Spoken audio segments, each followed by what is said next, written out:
Welcome back to Mark Haney, igniting the entrepreneurial revolution with the Haney Biz Project. Welcome back to the Haney Biz Project, brought to you courtesy of Hub International. I'm Mark Haney, and today we have four of us here talking about banking, or getting ready to talk about banking. We brought on, of course, you know James Beckwith, Five Star Bank. He was in the last segment. Bringing in Josh Wood, the president, CEO of Region Business. And now we also have Mr. Pat Hume, city councilman, city of Elk Grove. And we're going to break some news, and I'm going to start with you, Mr. Wood. Josh, what's going on here in community banking that we've got to tell people about? Well, today's an exciting day because we're announcing with Elk Grove a new partnership to secure $15 million that will be placed into local banks, and that money will be reinvested, a large portion of it, into the community of Elk Grove to help businesses expand. It's a first-in-the-nation type of project where we're basically saying that we're going to keep our money here in this region, and we're going to have cities put money into banks, and those banks will reinvest in our community. And it's really, what we're doing is we're just asking ourselves a simple question. Do we want our money working for other regions or overseas for businesses, or do we want it working here for us? Okay, so let me, I'm going to slow this down for me, the C student. Now, I'm on the board of Region Business with you, so I know this a little bit because we work on this at Region Business, but you have these cities like the city of Elk Grove or Roseville or Sacramento, and if they take their money and commit to keeping it in a local bank, that does what? That allows the banks to then go ahead and lend the money back here locally?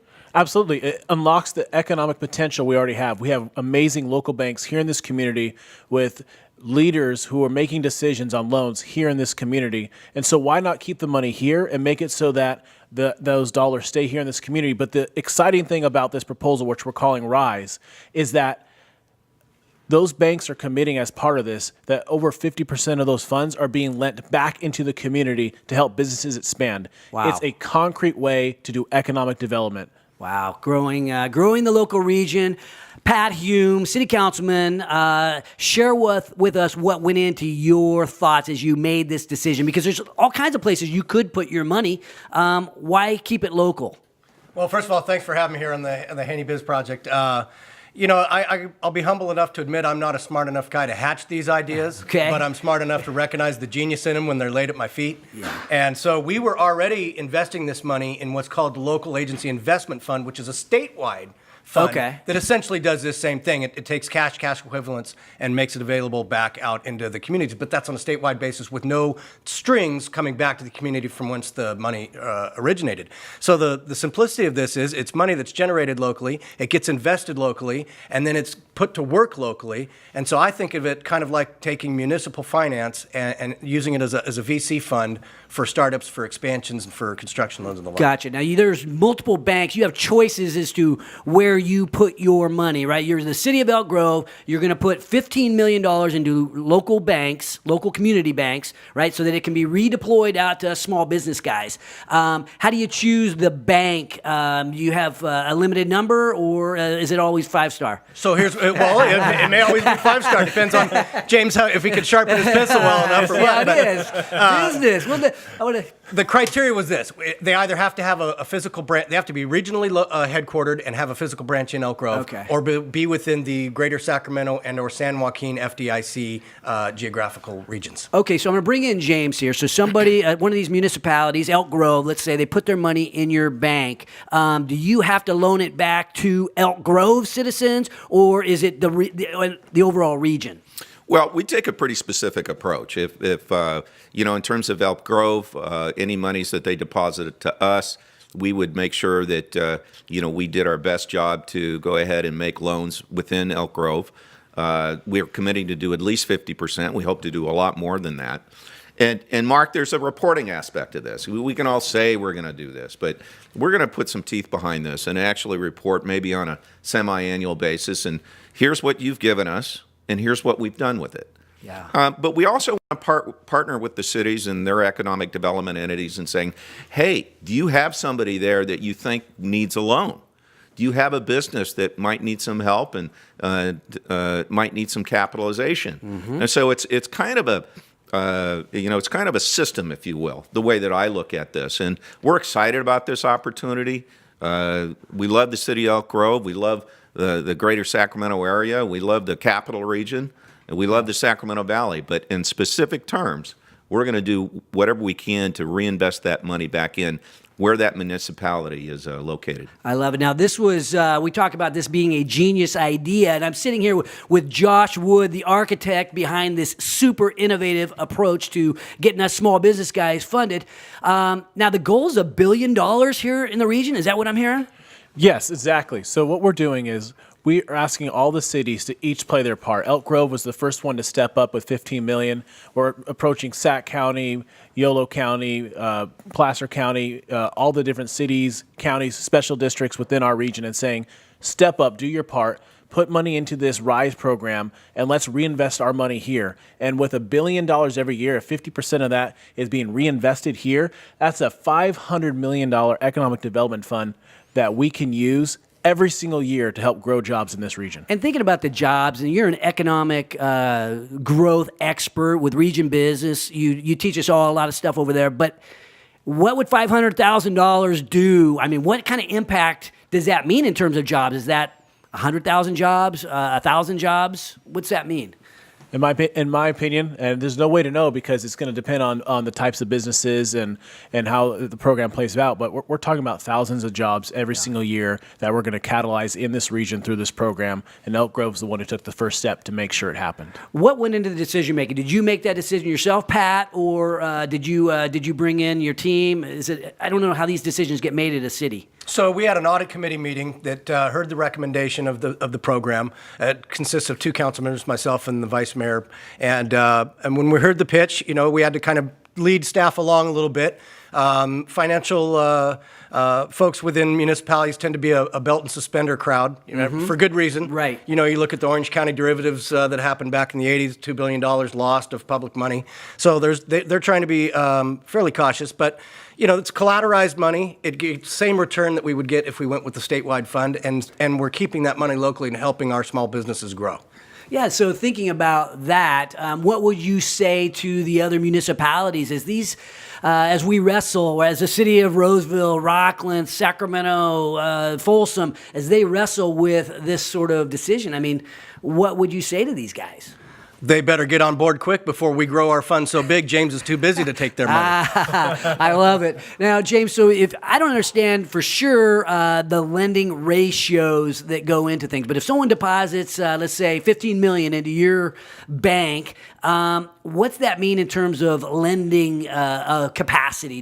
It bumps up your lending capacity quite a bit, right? Oh, absolutely. The monies that we would receive in the case of Elk Grove, it's a deposit with us, and we turn around and take those deposit monies and make loans with it.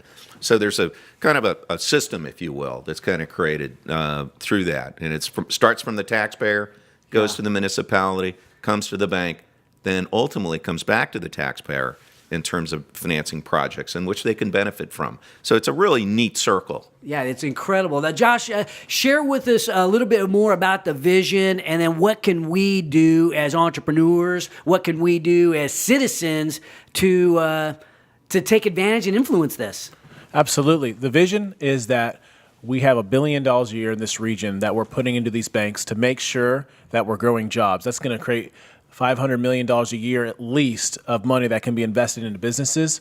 We need every city, every county, every school district, every fire district, every parks district. You think of all the different layers of government, every single one of them has a role to play in this. And so what I'd ask is for people to be reaching out to their council members, to their county board of supervisors, all those elected officials that they walk into in the grocery store, and let them know that this is important, that they want our region to rise. What's the pushback that you might get? Not as good at terms as with a large bank or something like that. What would be the pushback? It seems too easy. In my mind, there's no logical pushback because the terms are the same, the money's collateralized, and it's being invested here. It only makes sense. Yeah. Pat, any other thoughts about how because you guys could put more than $15 million in there. How is this going to work? Are you testing this? Is this going to be something you embrace more heavily as this begins to work? I sure hope so. I mean, we started out with a number that we felt we could be comfortable with. And back to your question as far as pushback, the only pushback would be the availability of funds in the case of a catastrophe, right? That's why you have to have cash on hand. Something goes really wrong, you need some money today, you're going to put James and the other local banks in a hard place because they've counted on that deposit to be there in order to underwrite their loans. And so that's really the only pushback. But yeah, we'd like to grow it, I'd say double it at least. Okay, yeah, it really is preparing for that possible, I guess, worst case scenario that we all know could occur.